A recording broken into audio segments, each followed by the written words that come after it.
Well, very recently, we reported on a man who collapsed at Lincoln County High School and was resuscitated by an automated external defibrillator. Yeah, and we also told you about that 12-year-old boy who collapsed going into cardiac arrest at baseball practice earlier this week in Grayson, and an AED was there and able to help him a lot faster. So today, we have Andy Watson with St. Mary's Medical Center in here to, I guess, give us a crash course and maybe even bring us up to date. Crash course on a crash cart. That's right. You know, I was thinking it's been high school since I've seen one of these in my health class. I bet the same for you. Same thing, yeah, really. And I guess that's the whole idea, is it's really not that difficult to do, but you're not going to want to try to do this to save somebody's life unless you have a little bit of training, and that's what Andy's here to talk about. So what do we do? Okay, so now they have what they call Person Cpr, which is hands-only CPR, because they found a lot of people do not want to do mouth-to-mouth resuscitation with all the communicable diseases.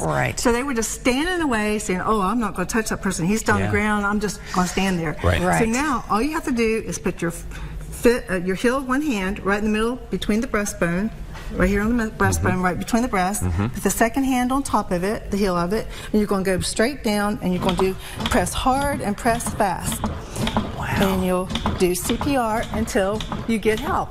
Okay? Now, when you first find that person down, you're going to go, sir, are you okay? Make sure there's no response. Because then you need to call for help, because you want to get the defibrillator there as soon as possible. So the first thing to do is call for help. Call for help. So we call 911 here in our area. Some emergency services have a different number, but here in our area, 911 will handle it. Teach your 4-year-olds, 5-year-olds, whoever. That's the first number they should ever learn to call.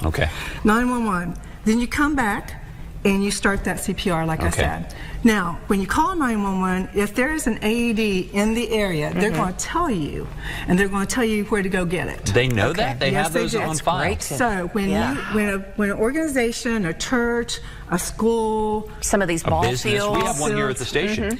They're supposed to be registered with the 911 system in that town or that county, so that they can tell you where it is.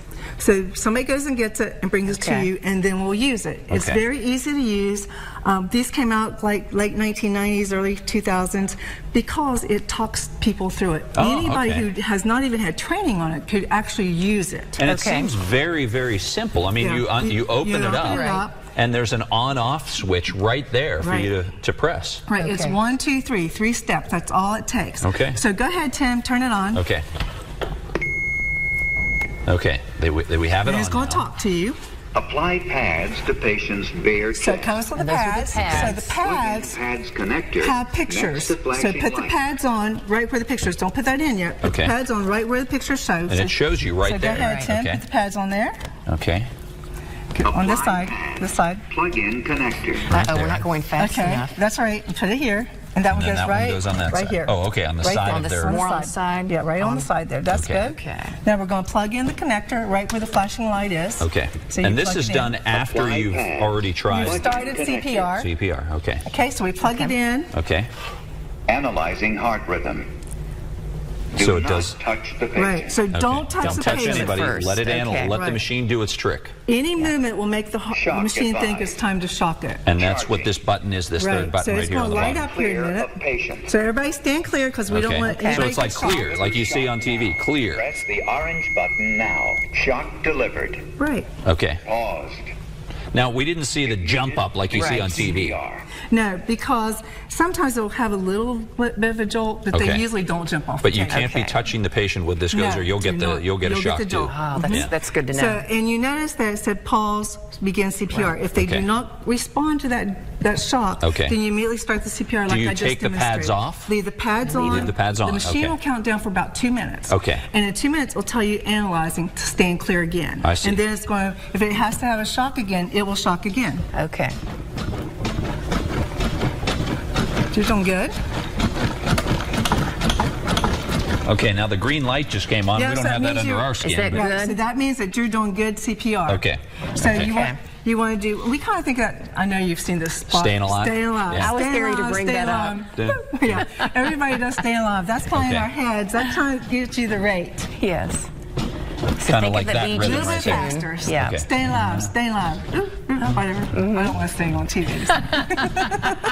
But the idea is to keep going. Right, to keep going. You want to do it until help gets there. Hopefully, when you call 911, within a couple minutes, some EMS system is going to get there, hopefully. I think I'm just injuring this person. Right, okay. Yeah. They just threw up on you. They just threw up on me. Now, the one thing you have to remember, too, with the pads, and that's why it's kind of nice to have training, is that if somebody's really hairy, these pads are not going to stick.